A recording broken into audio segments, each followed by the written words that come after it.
শুভ দুপুর। সবাই কেমন আছেন? আমিও ভালো আছি। আজকে রান্না করব মসুরির ডাল। এজন্য মসুরির ডালটা আমি বসিয়ে দিয়েছি। আরেক চুলাতে আমি বসিয়ে দিলাম লইট্টা মাছ। লইট্টা মাছ দিয়ে আমি টমেটো দিয়ে রান্না করব। এজন্য কড়াইতে তেল দিয়ে দিলাম।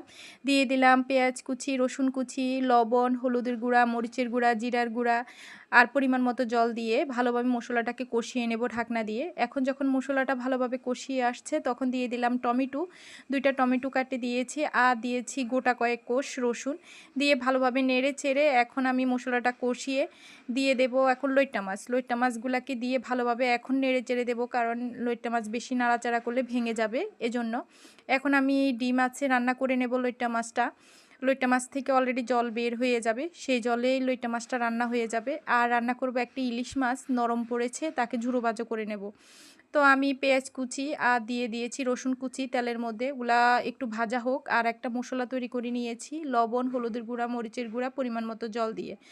তো আমি মশলাটা ঢেলে দিয়েছি পেঁয়াজ রসুনের মধ্যে। ভালোভাবে মশলাটাকে কষিয়ে আমি যে মাছটা ছোট ছোট করে কেটে রেখে দিয়েছি মাছটা দিয়ে দেব। মশলাটার সাথে মাছটাকে এখন ভালোভাবে কষিয়ে পরিমাণ মতো ঝোলের জন্য জল দিয়ে দেব। এখন যখন মাছটা ভালোভাবে সিদ্ধ হয়ে যাবে আমি ঢাকনা উঠিয়ে এখন ঝোলের যে জলটা শুকিয়ে নেব, পুরো ঝুরো ঝুরো ভাজা করে নেব। এখন যখন উপরে তেল ভেসে এসেছে আমি নামিয়ে নেব।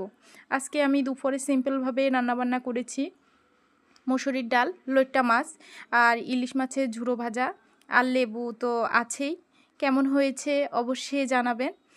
আমার পাশে থাকবেন, লাইক কমেন্ট শেয়ার করবেন। সবাইকে